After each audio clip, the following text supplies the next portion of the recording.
Buenas noches, alumnos de la Escuela Bíblica. Bueno, una vez más estamos juntos a través de este medio para poder hablar con respecto a la segunda carta del apóstol Pablo a los cristianos de Tesalónica. Habíamos visto la primera lección que hablaba con respecto a crecer en medio del sufrimiento. Esta segunda lección, que es la lección número 10 de este libro que nosotros estamos utilizando, el título de esta lección es La venida de Cristo y la del anticristo. Sería parte 1, que sería la primera parte. En esta parte la lectura que vamos a tener va a ser en 2 de Tesalonicenses capítulo 2, desde el verso 1 hasta el 8. O sea, ahí es donde se centra la reunión. Cuando hablamos de los eventos de la venida de Cristo, hay algo que nosotros tenemos que tener siempre en claro, es nuestra diferencia cultural, o sea, nuestra cultura occidental con respecto a la cultura oriental. O sea, entender primero que la Biblia, y en especial todos estos acontecimientos, están escritos y dirigidos en su momento hacia la cultura oriental. Entonces hay, donde se prioriza el evento con respecto al tiempo, o sea, al tiempo que nosotros conocemos como no sé, a la fecha, podemos decir, exacta, o a su orden.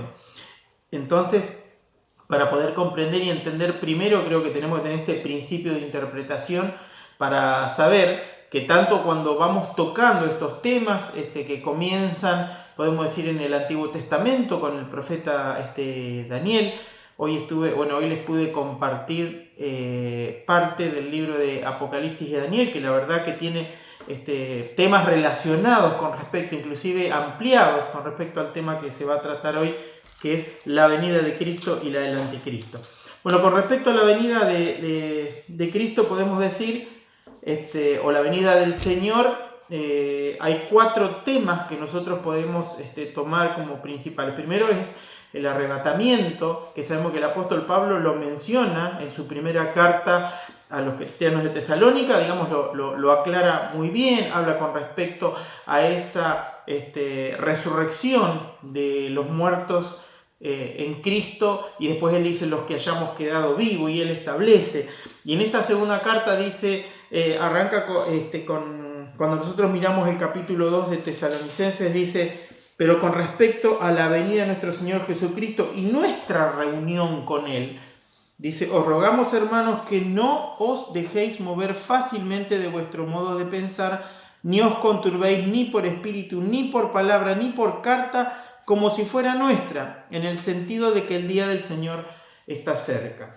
Esto da a entender, el apóstol Pablo le decía: lo que estuvimos hablando, lo que les pude aclarar en esta primera carta, ustedes los tenganlo grabado. O sea, no voy a cambiar mi discurso en una nueva visita, nadie puede ir tampoco a perturbarlos o a cambiarle esta interpretación, porque había cosas que en esta segunda carta, como decíamos, él comienza a ver que había ciertas dudas con respecto a la venida del Señor, o al tiempo, o a los acontecimientos, o a los sucesos, podemos decir, que iban a tener se iban a tener en cuenta durante este periodo.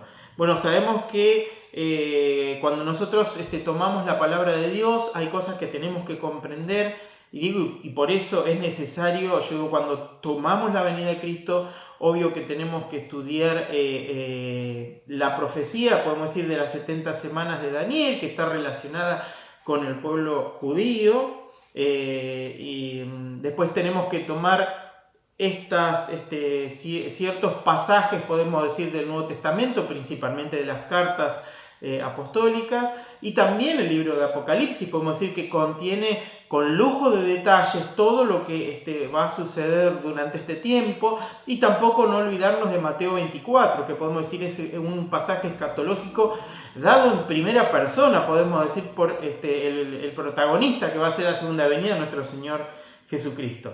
Pero como decía, en la primera carta el apóstol había hablado con mucha claridad, pero quedaban dudas con respecto a este tiempo o al acontecimiento, o sea, cuándo iba a suceder. Y sabemos que en esta lección vamos a ver 2 cosas. Primero es la el arrebatamiento, podemos decir, de la iglesia, que es un poco lo que detiene, podemos decir, esta última semana. O sea, cuando la iglesia es levantada, se desencadenan estos últimos, podemos decir, estos 7 años antes de la segunda venida del Señor, que lo conocemos como tribulación.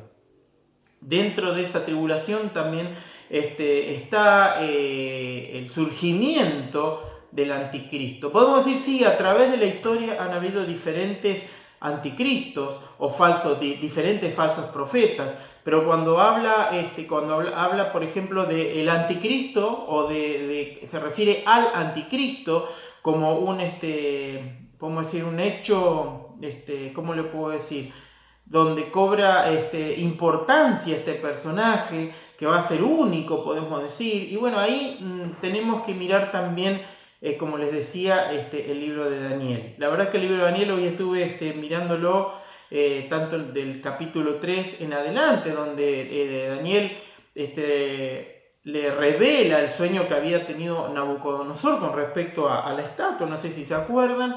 Bueno, y dentro de ahí le mencionan los reinos que van a venir. Y también, bueno, cuando nosotros miramos distintos pasajes y los podemos ir y los conectamos, ahí podemos o empezamos a tener un poquito de más claridad.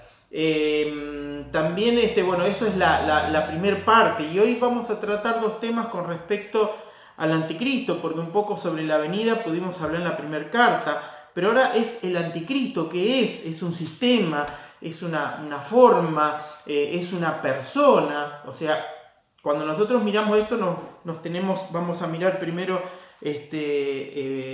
2 características. O sea, en esta carta, podemos decir, el apóstol Pablo menciona características con respecto al anticristo. 5 características. En esta primera parte no de la lección, sino del tema, ¿sí?, que este tema es tratado en 2 lecciones, dice 2 características. Vamos a leer primero los pasajes. Segunda de Tesalonicenses capítulo 2, verso 3. Dice la palabra: nadie os engañe en ninguna manera, porque no vendrá sin que antes venga la apostasía y se manifieste el hombre de pecado, el hijo de perdición. Acá está hablando casualmente del anticristo. Está hablando de antes de la venida del Señor, va a establecer y va a tomar poder este personaje que va a ser el anticristo. Dice la palabra: nadie os engañe en ninguna manera. Quiere decir que también durante ese previo, podemos decir, o durante esos periodos de tiempo, o durante, podemos decir, el transcurso de nuestra vida, el desarrollo, nosotros vamos formando, podemos decir, nuestra vida espiritual. Y como decía, el propósito de todas estas cartas es que el cristiano esté en continua alerta, en continua preparación, o sea, para poder ser arrebatado e irse con el Señor. Y yo creo que, bueno, decía, siempre creemos muchas veces tener las cosas claras hasta que nos surgen dudas con respecto a temas o empezamos a tener otro tipo de interpretación, y ahí es donde, podemos decir, donde tenemos que volver nuevamente a indagar y a formar, podemos decir, nuestra interpretación, o podemos decir, a través de la palabra de Dios, a través de la gracia del Señor, y poder comprender mejor estos tiempos.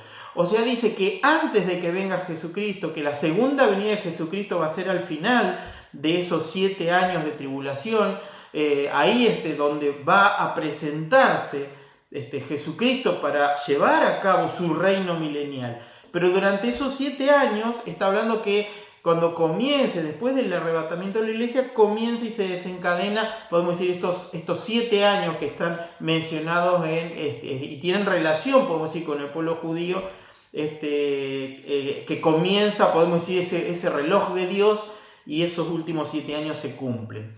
Dentro de esos 7 años tenemos 3 años y medio, donde, bueno, el anticristo va a ir ganando fama, notoriedad, dice, va a engañar a las naciones, va a hacer milagros, y obvio que se van a encolumnar todos delante de él, pero dice que durante los últimos 3 años y medio es como que, bueno, se le va a caer esa careta. Sabemos que el diablo viene para engañar, Y bueno, ahí va a mostrar su faceta y va a haber, bueno, va a haber persecución sobre aquellos, bueno, que vayan o que crean en el Señor, y va a empezar a perseguirlos. Sabemos que en el Apocalipsis también nos habla de la marca de la bestia. Hoy les complementé un poquito con un material de Apocalipsis, porque la verdad es un tema muy complejo, muy largo para tratarlo en un tiempo tan corto como tenemos en la lección. Pero vemos que la primera característica del anticristo dice: es conocido por su pecar y su rebeldía. Sabemos que el pecado es un acto de rebeldía hacia la voluntad de Dios. O sea, cuando el hombre pecó, se rebela contra Dios. Entonces, podemos decir, una de las características que va a tener el anticristo es que va a pecar y también va a mostrar su rebeldía hacia lo establecido por Dios. Si nosotros miramos en el 3, dice: se manifieste el hombre de pecado, el hijo de perdición. Entonces se va a manifestar de una manera tremenda, y va a engañar a muchos, va a engañar inclusive a aquellos que han creído en Dios. Por eso que el apóstol tiene este cuidado, dice que no dejes, que no quiere dejar, digamos, ningún cabo suelto, sino que quiere que todas las dudas sean respondidas, y eso es lo que intenta esta carta. Muchas veces nos preguntamos por qué nosotros tenemos que conocer de estos acontecimientos si en realidad no vamos a estar presentes. Y sabemos, bueno, que la Biblia contiene información de cosas que nosotros vamos a participar y cosas que supuestamente no vamos a participar, pero no significa que no las tengamos que conocer, porque gran parte de la palabra, en la palabra existe la revelación de Dios, de su voluntad para con toda la humanidad, o sea, para este mundo. Y hay muchas cosas que también están mencionadas en la palabra que nosotros no las iremos a experimentar, pero eso no significa que no las tengamos que saber. Por eso que es importante estos estudios donde nos habla de cosas que van a suceder en la tierra. Yo cuando miraba el libro de Apocalipsis lo dividimos en 3 partes. El libro de Apocalipsis presenta 3 tiempos: el pasado, el presente y el futuro. O sea, el capítulo 1 se refiere en cuanto al pasado. Si nosotros lo miramos nos damos cuenta, o sea, habla de algo que pasó. El capítulo 2 y 3, cuando habla de las iglesias, se está hablando en tiempo presente, o sea, estaba hablando a las iglesias en ese preciso momento sobre situaciones y cosas que estaban pasando. Pero después, a partir del capítulo 4 en adelante, ya nos encontramos en el tiempo del futuro, ¿sí? Y ahí es donde podemos decir, cuando nosotros leemos Apocalipsis y decimos no entiendo nada, o la verdad que me confunden todas las cosas. Sobre eso, bueno, hay distintas interpretaciones, pero creo que, bueno, este material que nosotros estamos mirando, podemos decir, es como que tiene una visión muy clara y una interpretación valedera, porque se vale de los mismos elementos de la palabra de Dios para traernos a nosotros claridad. Vamos al la siguiente característica del anticristo. En 2 Tesalonicenses capítulo 2, verso 4, dice: el cual se opone y se levanta contra todo lo que se llama Dios o es objeto de culto, tanto que se sienta en el templo de Dios como Dios, haciéndose pasar por Dios. Entonces, una de las características es que se opone a Dios y también que se exalta a sí mismo.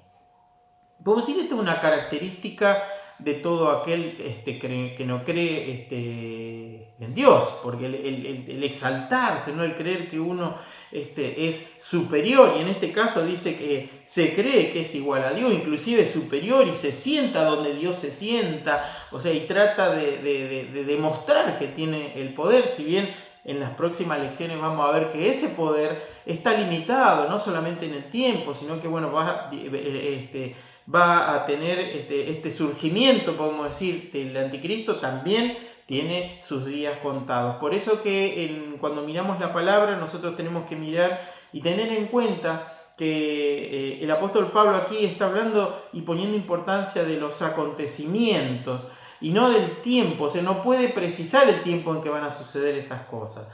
Yo creo que a medida que la historia se va desarrollando, podemos ver con más claridad que nos estamos acercando mucho a los tiempos que están descritos, podemos decir, en estos libros. O sea, nos damos cuenta de que no estamos viendo nada nuevo, nada bueno, podemos decir, en el mundo, en su proceder. Vemos más injusticia. A su vez después vamos a ver distintas causas, podemos decir consecuencias también dentro del orden natural establecido por Dios. O sea, hoy podemos decir, no nos podemos maravillar de lo que sucede porque son, podemos decir, circunstancias que van marcando que estamos atravesando los últimos tiempos. Como decía, en la próxima lección, que es la lección número 11, en la parte 2 de este tema, vamos a ver otras 3 características del anticristo. Bueno, hermanos, creo que este es un tema que da mucho para hablar, pero es bueno poder comprender, interpretar, dedicarle tiempo, o sea, de analizar distintos materiales. La verdad que el indagar en la palabra a nosotros también nos ayuda a tener un conocimiento más pleno y más amplio. El apóstol Pablo, bueno, si leemos nosotros hasta el 8, que era un parte de la lección, estos 2 temas que hablamos con respecto al anticristo, dice del verso 5 en adelante: ¿no os acordáis que cuando yo estaba todavía con vosotros os decía esto? Fíjese que el apóstol no tenía problema en repetir, porque era una iglesia que lo había tenido muy poco tiempo. Él solamente casi un mes, podemos decir, estaba, y ahí aclaraba todas las dudas, pero ahora ya estaba en la distancia y seguramente había muchas cosas que él quería afirmar y confirmar y despejar toda duda para que tuvieran una fe sana. Y decía: y ahora vosotros sabéis lo que lo detiene, a fin de que a su debido tiempo se manifieste. Y el anticristo está detenido hoy por el poder del Espíritu Santo, o sea, por la iglesia. O sea, mientras la iglesia esté presente, vamos a ver cierta persecución en la iglesia, pero no la persecución que va a haber en el tiempo del anticristo. Inclusive en esa persecución nosotros no vamos a estar presentes, porque la iglesia dice que va a ser arrebatada. Inclusive los que estemos vivos y creamos en el Señor vamos a ir juntamente con Él. Y, o sea, el poder de Dios todavía detiene el surgimiento. El 7 dice: porque ya está en acción el misterio de la iniquidad, solo que hay quien al presente lo detiene hasta que él a su vez sea quitado del medio. Y dice: y entonces se manifestará aquel inicuo, a quien el Señor matará con el espíritu de su boca y destruirá con el resplandor de su venida. Fíjese que el anticristo va a tener ese tiempo, esos años, podemos decir, para desarrollar y para mostrar su poder, pero cuando venga Cristo, va a ser atado durante 1000 años, o sea, va a ser debilitado y atado durante ese tiempo, donde se va a cumplir lo que está dicho en el libro de Daniel, cuando Daniel recibe la profecía de las 70 semanas. Dice que una vez cumplida estas 70 semanas, incluyendo la última semana que nosotros hablamos de la tribulación, dice: 70 semanas en Daniel capítulo 9, 24, están determinadas sobre tu pueblo y sobre tu santa ciudad, Jerusalén, sabemos, para terminar la prevaricación, o sea, el irse, podemos decir, tras doctrinas extrañas, el engaño. Dice: poner fin al pecado. Obvio que el único que puede poner fin al pecado es Cristo y su expiación. Dice: expiar la iniquidad para traer la justicia perdurable. Hoy nosotros vemos el fracaso, podemos decir, en todo el mundo de justicia. No hay justicia, no hay justicia. Y a través de la palabra de Dios vemos que hay un tiempo en el regreso de Cristo que va a volver esa justicia. Sellar la visión y la profecía y ungir al santo de los santos. Y ahí se refiere a levantar nuevamente ese templo de Dios para que esté finalmente establecido por 1000 años el reinado de Cristo en la tierra. Bueno, que Dios le bendiga. Esta lección yo creo que es hermosa, es preciosa, y por eso no quise adelantarme a la otra, quise afirmar algunas cosas que habíamos estado hablando ahí por el otro día por los medios virtuales. Yo creo que lo vamos a volver a hacer para aclarar si queda alguna duda. Y vamos a tratar también en parte la segunda lección, y bueno, después con el video podemos decir, fijamos algunas cositas. Bueno, que Dios le bendiga y que tenga muy buenas noches.